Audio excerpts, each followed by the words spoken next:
ऐसा है, ये हो ही नहीं सकता कि मेरे को टिकट ना मिले। मैंने अपने नेताओं पर, अपनी मेहनत पर, अपने लोगों पर पूर्ण विश्वास है कि कांग्रेस पार्टी 100% मुझे चुनाव लड़वाएगी, क्योंकि मैंने कांग्रेस के लिए खून पसीना बहा है। मैंने कांग्रेस को फर्श से उठाकर अर्श पर पहुंचाया है। दुष्यंत चौटाला कुछ भी कहे, दुष्यंत चौटाला को पता लग गया लोकसभा में कितना विकास उचाना का हुआ है। दुष्यंत चौटाला ने हरियाणा प्रदेश का, उचाना का ही नहीं, हरियाणा प्रदेश का शोषण किया है, खूब भ्रष्टाचार किया है। उचाना के अंदर भी एक ऐसा आदमी बाहर से लाकर बैठाया हुआ था जो सिवाय मंथली के उसका और कोई काम नहीं था। मेरी मेहनत को देखते हुए मुझे पूरा विश्वास है कि कांग्रेस पार्टी मुझे चुनाव लड़वाएगी। नमस्कार, आप देख रहे हैं जिन टाइम्स और फिलहाल हम मौजूद हैं उचाना के अंदर। और उचाना जो कि हरियाणा की सबसे हॉट सीट मानी जाती है, क्योंकि यहाँ से बड़े बड़े धुरंधर मैदान में उतरने वाले हैं। बात करें दुष्यंत चौटाला की, बात करें इनेलो की तरफ से अभय सिंह चौटाला की, और कांग्रेस पार्टी की तरफ से बात करें तो कैसा चेहरा जो राजनीति के मायने बदलने के लिए, इस चुनाव को लड़ने के लिए तैयार है। नाम है वीरेंद्र घोगड़िया। सीधा उनके पास पहुंचे हैं, उनसे बात करेंगे कि क्या उनके मुद्दे हैं और किस तरह का वो चुनाव प्रचार करे और लोगों का क्या रिस्पॉन्स उनको मिल रहा है। वीरेंद्र जी, पहले तो जिन टाइम्स में आपका स्वागत है। धन्यवाद सर, चुनाव है, कैसा माहौल है उचाना का? बहुत बढ़िया माहौल है उचाना का। 65 के 65 गांवों में लोग मतलब चुनाव की टकटकी लगाए चुनाव का इंतजार कर रहे हैं, और एक त्योहार की तरह लोगों में उत्साह है कि चुनाव के लिए इंतजार कर रहे हैं। और लोगों को एक मनसा है अब की बार हम अपने बीच का कोई अपना बेटा हमारे बीच में आएगा और उसको विधानसभा में भेजेंगे। ये हर गांव की और हर गली की यही पुकार है। कांग्रेस की तरफ से आप फाइट कर रहे हो, उम्मीदवार बनने की जद्दोजहद है, लेकिन हालांकि 17 उम्मीदवार हैं टोटल। आप उनके बीच में अपने आप को कहाँ स्टैंड करते हैं, कहाँ मानते हैं कि वीरेंद्र घोगड़िया कहाँ हैं?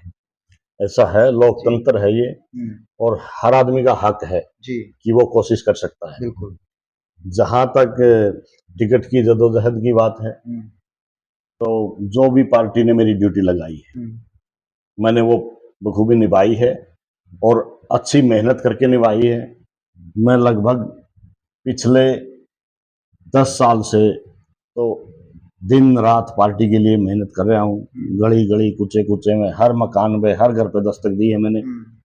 जो भी पार्टी ने अभियान चलाए हैं, जैसे हर घर घर कांग्रेस, हर घर कांग्रेस, और हाथ से हाथ जोड़ो, और अभी जो हरियाणा मांगे हिसाब, तो जितने भी पार्टी के और राहुल गांधी के और चौधरी भूपेंद्र सिंह हुड्डा, भाई दीपेंद्र हुड्डा के जितने भी प्रोग्राम थे, सभी मैंने बखूबी उनको निभाया है। और हर गांव में, हर गली में जाके कांग्रेस पार्टी की नीतियों का प्रचार किया है और लोगों को बताया है कि कांग्रेस में और भारतीय जनता पार्टी या जेजेपी में क्या फर्क है, क्या कांग्रेस आपके लिए करने वाली है, क्या कांग्रेस ने आपके लिए किया है। तो मैं अपनी मेहनत को देखते हुए और अपने मेरे नेताओं ने जो अब की बार जो क्राइटेरिया निर्धारित किया है टिकट के लिए, सर्वे के हिसाब से टिकट देंगे या धरातल पे काम करने वाले आदमी को टिकट देंगे। जैसे पीछे लोकसभा में देखा होगा आपने कि सर्वे के आधार पर और धरातल पर काम करने वाले लोगों को टिकट दी है और उसका बहुत अच्छा परिणाम कांग्रेस पार्टी को मिला है। तो निश्चित तौर पे कांग्रेस पार्टी उसी आधार पे टिकट देगी, और अगर उस आधार पे कांग्रेस पार्टी टिकट देती है तो मेरी मेहनत को देखते हुए मुझे पूरा विश्वास है कि कांग्रेस पार्टी मुझे चुनाव लड़वाएगी। बात करें किसान आंदोलन की, किसान आंदोलन के दौरान उचाना एक खटका टोल लगा लो या फिर उचाना लगा लो, तो एक बड़ा जो है हब था किसान आंदोलन का, और बड़ा फेमस जगह हो गई थी किसानों की। क्या वहां का किसान वीरेंद्र घोगड़िया के लिए तैयार है वोटिंग को? क्या लगता है आपको? बिल्कुल 100%। उचाने हल्के का किसान, मजदूर, व्यापारी, हर आदमी आज कांग्रेस पार्टी के लिए तैयार बैठा है, और हर आदमी ये चाहता है कि कांग्रेस पार्टी किसी धरातल पे काम करने वाले को, या जो लोगों के बीच में रहता है, उनके सुख दुख में रहता है, उस आदमी को अगर टिकट देगी तो बहुत भारी मार्जिन से कांग्रेस पार्टी का कैंडिडेट उचाना हल्के से विजयी हो जाएगा। हरियाणा की सबसे हॉट सीट मानी जा रही है उचाना, पहले भी रही है, अब फिर हो रही है। अभय सिंह चौटाला हैं और यहाँ से कांग्रेस की तरफ से उम्मीदवार बनने के लिए जो है जद्दोजहद में लगे हुए हैं। बृजेंद्र सिंह भी लगे हुए हैं, पूर्व केंद्रीय मंत्री के बेटे। तो क्या लगता है आपको, कांग्रेस आपको चुने तो क्यों चुने? बिल्कुल वाजिब सवाल है आपका। कांग्रेस मुझे चुने तो क्यों चुने? जी। क्योंकि मैंने कांग्रेस के लिए खून पसीना बहा है। मैंने कांग्रेस को फर्श से उठाकर अर्श पर पहुंचाया है। मैंने कांग्रेस के लिए दिन रात मेहनत की है। जब चौधरी वीरेंद्र सिंह कांग्रेस को छोड़ के चले गए थे, 2 साल के लिए मैं भी उनके साथ चला गया था, लेकिन मैंने चेयरमैन का पद छोड़कर दोबारा से कांग्रेस पार्टी, जब बीजेपी के राज का फर्स्ट टर्म के 3 साल बचे हुए थे, मैंने बीजेपी को छोड़कर कांग्रेस पार्टी ज्वाइन की थी। और कांग्रेस पार्टी स्वर्गीय श्री भाग सिंह छात्र ने चुनाव लड़ा था, 1837 वोट आए थे। उस दिन से मैंने कांग्रेस को अपने पसीने से सींचना शुरू किया था, 1837 से लेकर। और आज अगर कांग्रेस पार्टी किसी धरातल वाले आदमी को टिकट देती है तो आज 1 लाख वोटों पर कांग्रेस को पहुंचाया है मैंने। और मैंने दिन देखा नहीं रात देखा, मैं लोगों के बीच में रहा हूं। पार्टी की गतिविधियां, पार्टी की नीतियां, पार्टी के जो भी कार्यक्रम थे धरातल पर लोगों के बीच में उनको लेके गया हूं। इसीलिए मैं कांग्रेस से मांग करता हूं, अपनी पार्टी से, कि मैंने पार्टी के लिए जो मेहनत की है, मेरी मेहनत को देखते हुए मुझे चुनाव लड़वाया। क्या कल को अगर आपको टिकट नहीं मिलती है तो आपका फैसला क्या रहेगा? वीरेंद्र सिंह को टिकट मिल जाए, किसी और को मिले, तो क्या आप पार्टी के लिए रहेंगे समर्पित? या ऐसा है, ये हो ही नहीं सकता कि मेरे को टिकट ना मिले। मैंने अपने नेताओं पर, अपनी मेहनत पर, अपने लोगों पर पूर्ण विश्वास है कि कांग्रेस पार्टी 100% मुझे चुनाव लड़वाएगी। उचाना की बात करें, ऐसे कौन से काम रह गए कि जो आप करवाना चाहते हैं लेकिन पहली टर्म्स में बीजेपी सरकार वो नहीं करवा पाई? अच्छा है, संस्तंत्र से उचाना हल्का बना है, और स्तंत्र से लेकर आज तक जी अधिकतर राज जो रजवाड़े परिवार है उन्होंने ही राज किया है। 2 ही परिवारों का यहाँ प्रभुत्व रहा है, चौधरी वीरेंद्र सिंह का परिवार, चौधरी ओम प्रकाश चौटाला कहें या चौधरी देवीलाल का परिवार कहें, इन दो परिवार ही पावर में रहे हैं और दोनों ने ही उचाना का प्रतिनिधित्व किया है। लेकिन जहां तक उचाना हल्के की समस्याओं की बात है, समस्याओं की तरफ किसी ने ध्यान नहीं दिया। सबने राज भोगने के लिए लोगों के वोट लिए हैं। सीजन में, चुनाव के सीजन में आते हैं, वोट लेके चले जाते हैं, दिल्ली और चंडीगढ़ अपनी कोठरियों में आराम भोगते हैं। समस्याओं की जहां तक बात है, समस्याएं जस की तस हैं। आज उचाना हल्का नहरी पानी को तरसता है, आज उचाना हल्का पीने के पानी को तरसता है, आज उचाना हल्का स्वास्थ्य सेवाओं के में पिछड़ा हुआ है। सिर्फ हॉस्पिटल के नाम पर एक उचाना में बिल्डिंग है, डॉक्टर उसमें नहीं है, अल्ट्रासाउंड मशीन उसमें नहीं है, एक्सरे मशीन उसमें नहीं है, लेबोरेटरी की ढंग की सुविधा उसमें नहीं है। तो मतलब कितनी समस्या गिनवा लो। एजुकेशन की जहां तक बात है, कोई सरकारी कॉलेज उचाना में नहीं है, अपनी खुद की प्रॉपर्टी लोगों ने बना रखी है, कॉलेज खोल रखे हैं, राजनीतिक अड्डे उनको बना रखा है अपनी राजनीति के लिए। उन कॉलेज को, जो लोगों के चंदे से कॉलेज बने हुए हैं, उन कॉलेज का अपनी राजनीति के लिए इस्तेमाल किया जा रहा है। ऑडिटोरियम में राजनीतिक मीटिंगें होती हैं। और जहां तक में और भी गांव में पानी की निकासी की बात है, गलियां कीचड़ से सटी पड़ी हैं, गोड्डे गोड्डे के गलियां में कीचड़ है। तो समस्याएं तो अगर सुबह गिनाने लगूं शाम तक समस्याएं ही समस्याएं, मार लगा हुआ है, किसी ने ध्यान ही नहीं दिया। उचाना के अंदर इतनी समस्याएं हैं। दुष्यंत चौटाला का कहना है कि उचाना का इतना विकास हुआ, पहले कभी इतना विकास नहीं हुआ जितना उनके रहते हुए यहाँ हुआ है। दुष्यंत चौटाला कुछ भी कहे, दुष्यंत चौटाला को पता लग गया लोकसभा में कितना विकास उचाना का हुआ है। समाज को अगर आप कुछ देते हो तो समाज वापस करता है, समाज किसी का नहीं रखता। अगर दुष्यंत चौटाला ने कुछ किया होता तो समाज उसको देता।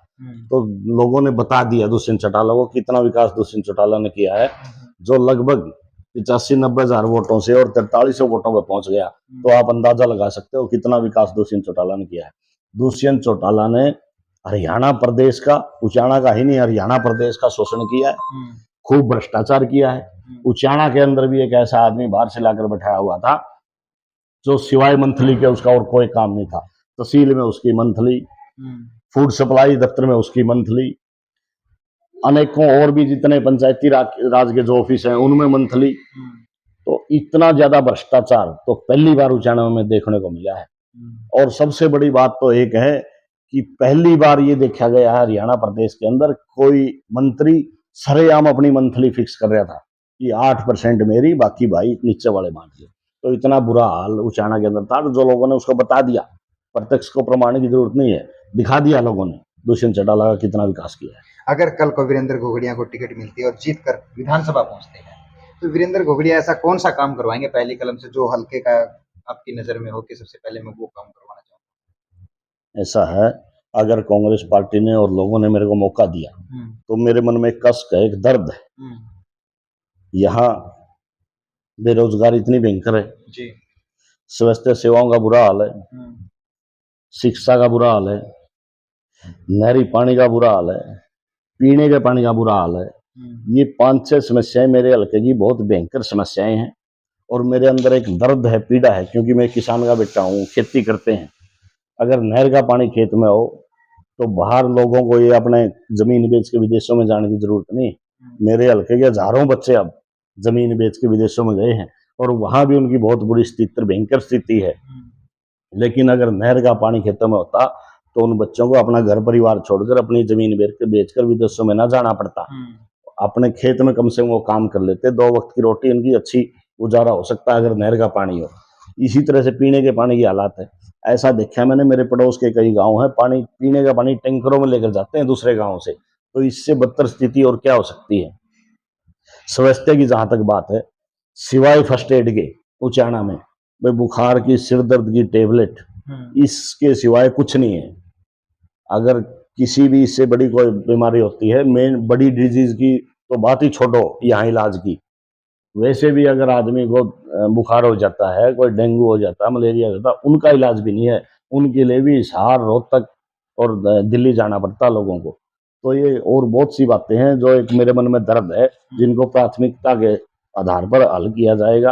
रोजगार की समस्या है जो बच्चों को, भाई यहाँ अगर परमात्मा ने मुझे मौका दिया, कांग्रेस पार्टी ने मौका दिया, तो मुख्यमंत्री को कह के, हुड्डा साहब को कह के एक औद्योगिक इकाई जरूर उचाना के अंदर स्थापित करवाई जाएगी, जिससे कुछ हद तक बेरोजगारी का समाधान हो उसके। दूसरी बात स्वास्थ्य की है, मेरी प्राथमिकता रहेगी, मैं खुद समय समय पर निरीक्षण करूंगा। आज अगर मौका मिला, मेरे हॉस्पिटल में डॉक्टर हैं कि नहीं है, मेरी तहसील में तहसीलदार बैठा है कि नहीं है, पटवारी समय पर काम कर रहे हैं नहीं कर रहे हैं। आज किसान की इतनी बुरी हालात है, एक फर्द लेने के लिए तहसील में 6-6 दिन चक्कर काटने पड़ते हैं लोगों को, रजिस्ट्रियां करवाने के लिए 1-1 हफ्ता चक्कर काटने पड़ते हैं लोगों को। किसी को केसीसी की रजिस्ट्री करवानी है, किसी को खरीद फरोख्त की रजिस्ट्री करवानी है, लेकिन वहां लोगों की कोई सुनवाई नहीं है। सुनवाई किस लिए नहीं है कि उचाना का रुखाड़ा नहीं है कोई, जो भी उचाना में चुन कर आता है वो पैसे कमाने के लिए या राज भोगने के लिए यहाँ लोग आते हैं। लोगों की समस्याओं की तरफ किसी का ध्यान नहीं है। लेकिन मैं उन्हीं गलियों में रहता हूँ जिन गलियों में समस्या है, उन्हीं लोगों के बीच में रहता हूँ जहाँ बेरोजगारी पनप रही है, उन्हीं लोगों के बीच में रहता हूँ जो नहरी पानी से और पीने के पानी से तरसते हैं। इसलिए मेरे मन में दर्द है और दर्द वाला आदमी उन समस्याओं का समाधान करेगा। तो मैं ये दावे के साथ कह सकता हूँ, अगर लोगों ने और पार्टी ने मुझे मौका दिया तो इन समस्याओं का समाधान प्राथमिकता के आधार पर करूँ। उचाना की विधानसभा की वोटर्स के लिए आपका क्या संदेश देगा? मैं उचाना विधानसभा के सभी साथियों से, मेरे नौजवान साथी, मेरे बड़े बुजुर्ग, सभी से हाथ जोड़कर एक ही विनती करना चाहूंगा कि जो चुनाव का समय है, अब बात आपके हाथ में है। आप वोट डालकर अपना अच्छा प्रतिनिधि कह लो, अपना अच्छा चौकीदार कह लो, अपना अच्छा रुखाड़ा कह लो, उस एक अच्छे आदमी को अगर सोच समझ कर वोट डालोगे तो एक अच्छे आदमी को चुन सकते हो। अगर किसी आपके बीच में रहने वाले या किसी आपके बेटे को अगर आप विधानसभा में भेजोगे तो आपको दिल्ली और चंडीगढ़ के चक्कर नहीं काटने पड़ेंगे, और जो पीछे गलतियां की हैं अगर उसी तरह से गलतियां करोगे तो इसी तरह लाइन में लगना पड़ेगा। छोटे तहसील के, पटवारी के और लोकल प्रशासन के कामों के लिए आपने दिल्ली और चंडीगढ़ 10-10 हजार रुपए जेब से खर्च करके जाना पड़ेगा, लाइन में लगना पड़ेगा, समाधान कुछ नहीं होना। तो मैं तो यही प्रार्थना और विनती करता हूं कि अब की बार चूक मत जाना, आपके अपने बेटे को किसी को विधानसभा में भेजना जो आपकी आवाज उठाए। वीरेंद्र जी, आपने इतना समय दिया उसके लिए आपका बहुत बहुत धन्यवाद। तो ये थे उचाना, हरियाणा की सबसे हॉट सीट उचाना से वीरेंद्र घोगड़िया कांग्रेस की तरफ से ताल ठोक रहे हैं। इनका साफ तौर पर कहना है कि दुष्यंत चौटाला ने यहाँ पर हरियाणा का शोषण किया है, उचाना का शोषण किया है, लेकिन अब की बार एक उचाना का बेटा एमएलए बनकर उचाना की सेवा करेगा। और इन्होंने कहा है कि मेरी पार्टी को मैंने उचाना ही नहीं, हरियाणा के अंदर अपने खून पसीने से सींचा है। मेरे को मेरी पार्टी पर भरोसा है कि वो मुझे टिकट देगी और उचाना से विधानसभा चुनाव में उतारेगी, और जनता मुझे वो प्यार देकर वोट के रूप में मुझे यहाँ से जितवा कर विधानसभा जरूर भेजेगी। तो देखने वाली बात ये होगी कि आज आपको बता दें कि चुनाव आयोग की जो है वो बैठक भी है 3 बजे, उसके बाद हरियाणा में और दूसरे 4 राज्यों में जो है विधानसभा चुनाव का ऐलान हो सकता है। तो आज एक बार फिर और किसी सक्सेस के साथ आपको मुलाकात कराएंगे। तब तक के लिए नमस्कार, बने रहिए जिन टाइम्स के साथ।